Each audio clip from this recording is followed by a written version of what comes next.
அதுக்கு என்னென்ன பொருள் அப்படிங்கிறத நம்ம இப்போ பார்க்க போகிறோம். பெரிய கத்திரி, சின்ன கத்திரி, டிம்மரு, கேஸு, பாபின்னு, இது ஷார்ப்னரு, பேனா, பென்சிலு, லப்பரு, நூல், மார்க்கரு, ஸ்கேலு, கம்மு, குண்டூசி, டேப்பு, மிஷின் ஊசி. எந்த மிஷின், பெரிய மிஷினா பெரிய மிஷின் வாங்கிக்கோங்க, ஊசி வந்து சின்ன மிஷினா சின்ன மிஷின் ஊசி வாங்கிக்கோங்க. பெரிய இந்த ஊசியை பெருசு வாங்கிக்கோங்க. பிரிக்கிறதுக்கும் நமக்கு ஈஸியாக இருக்கும். கையூசி, எம்மிங் ஊசி, இது கலர் சீட்டு, கோடு போடாத பேப்பரு, கோடு போட்ட பேப்பரு எல்லாமே இதெல்லாம் வாங்கிக்கோங்கம்மா. நோட்டு, கோடு போடாத நோட்டு, நம்ம மெஷர்மெண்ட்டு எழுதுறதுக்கு, ஒட்டுறதுக்கு, எல்லாத்துக்கும் ஞாபகமாக இருக்கிறதுக்கு லாங் சைஸ் நோட்டு. இப்போது நம்ம என்ன பண்ண போகிறோம் அப்படின்னா, நம்ம ஃபஸ்ட்டு நாள் பேப்பரில் எப்படி அடிக்கிறது, தைக்கிறது, பெடல் போட்டு எப்படி பேப்பரில் தைக்கிறது அப்படிங்கிறத நம்ம பார்க்க போகிறோம். வாங்க மிஷினுக்கு போகலாம். இப்போ நம்ம ஃபஸ்ட்டு நாள் வந்துட்டு பேப்பரில் எப்படி அடிக்கிறதுன்னு பார்க்குறதுக்கு முன்னாடி பெடல் போட போகிறோம். பெடல் எப்படி போடுறது, பெடல் போட தெரியாதவங்களுக்கு எப்படி போடுறதுங்கிறத நம்ம பார்க்க போகிறோம். 2 காலையும் பெடல் மேலே சமமாக வச்சுக்கோங்க. வச்சுட்டு நம்ம இந்த வீலுக்கு மேலே இந்த கையை இப்படி வச்சு இப்படி ப்ரெஸ் பண்ணுறப்ப கரெக்டாக நமக்கு முன்னாடி தான் வரணும். முன்னாடி தான் நமக்கு வந்தால் தான் நம்ம தைக்கிற பேப்பர் வந்து நமக்கு பின்னாடி போகும். அதே மாதிரி பின்னாடி போகக்கூடாது, பேக் போகக்கூடாது. பேக் போனால் நம்மளுடைய தைக்கிற பேப்பர் வந்து ஃப்ரண்ட்டு நம்மக்கிட்டேயே வந்துடும்.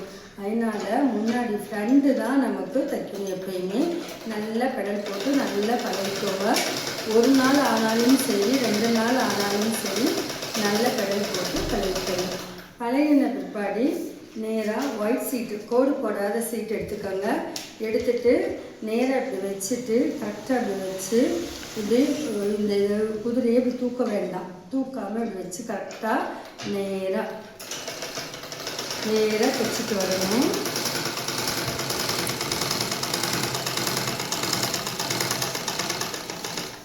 இப்படி நேராக தைக்கணும். நேராக தைக்கல அப்படின்னா லைன் ஃபுல்லாக லாஸ்ட்டு முடியுமே தைச்சிக்கிட்டே வரணும் நேராக.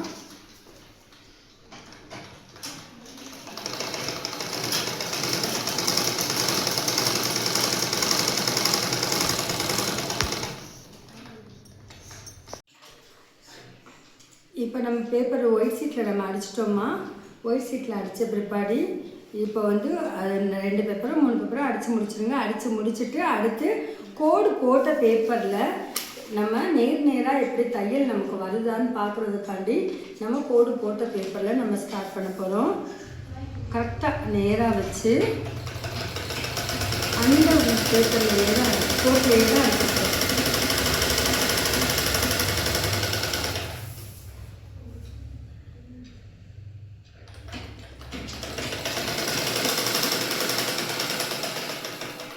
இப்போது லைனாகவே அடிச்சுக்கோங்க. நாங்கள் எனக்கு தெரிஞ்சதுனால மேலே 4 கோடு நேராக அடிச்சிருப்பேன். அதே மாதிரி நடுவில் வந்து மேலேயும் கீழேயும் அடிச்சிருப்பேன். அதே மாதிரி வரக்கூடாது, நேராக தான் லாஸ்ட்டு முடிவு வரணும். ஃபுல்லாக ஒரு பேப்பரில் சரியாக வந்துடுச்சுன்னா அடுத்து நம்ம கர்ச்சீஃப்குள்ளே போயிடலாம். இல்லை 2 பேப்பர் 3 பேப்பர் நமக்கு வர முடியும், நேராக வர முடியும். அதையும் நம்ம பேப்பரில் தரவாகவே நம்ம அடிச்சுக்கணும்.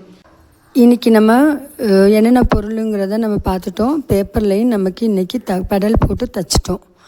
இனி நாளைக்கு வந்துட்டு துணியில் கர்ச்சீப்பில் வந்து நம்ம எப்படி கட் பண்ணுறது, எப்படி அளவெடுக்கிறது எல்லாமே நம்ம பார்க்க போகிறோம்.